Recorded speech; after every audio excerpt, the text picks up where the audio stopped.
Hey kids, I'm getting ready to try out Maybelline Vivid Matte Liquid in the color Electric Pink. This is maybe not necessarily the color I would have picked, but I got this one on sale for $3 at the Walmart Neighborhood Market, so we're going to try this one.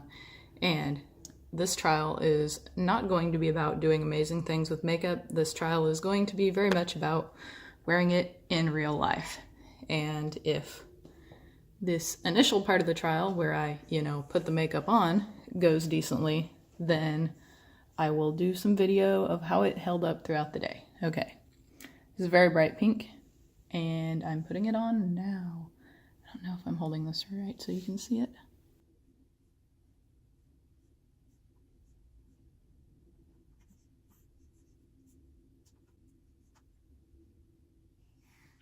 Okay, so I've got it on now, and it went on pretty good. One issue that it kind of initially had was that it is kind of hard to get. It goes on pretty thick, but with such a bright color, it's kind of hard to get an even coat, and you can see I kind of didn't there. So trying to fix it using the camera as a mirror, this, what could go wrong?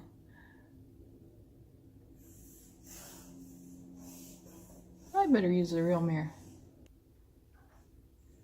Okay, I've got it on. It's fairly even now, and I don't know if it feels like it's gonna stay on, but we'll see. It has passed the application challenge, and now I will see how it wears throughout the day. Be back soon. Brighter indoor lighting.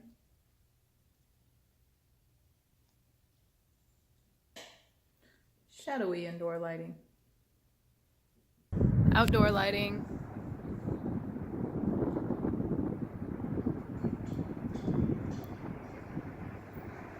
You can see the imperfections a little bit better right here.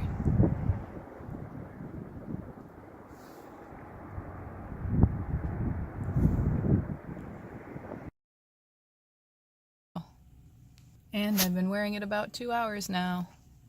Haven't eaten anything yet though. It still feels pretty good on. It's a lot less drying and softer than like the NYX long wearing lipstick, but seems to be staying on pretty good. Not exactly matte though. This is not what I would call matte. This is more like what I would call satin. All right, the lipstick diary continues. This is about 3 hours, and I did eat McDonald's cheeseburger and had some coffee. So you can see I'm getting a little bit of cracking, and I've got a little bit of wear off, but at a distance it is still basically bright pink, so that's going good. Okay, it's about 4 hours in, and I'm starting to get significant signs of wear.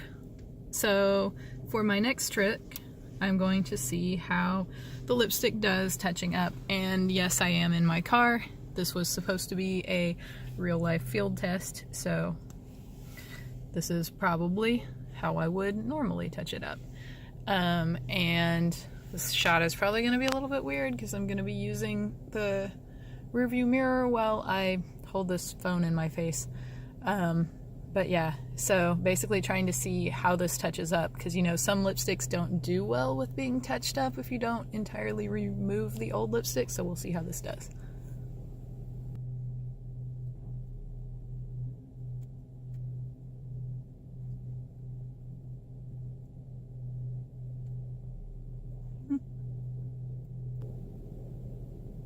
Okay, so it's definitely not as good as the original application, but it also could be a lot worse. I'd say this probably gets I think it's a B+ on reapplication actually. I don't know if you can see it. I can see it. There's a little bit of like dry skin. It's really cold today, or well, really cold for Texas. So it's kind of drying my lips out a little bit.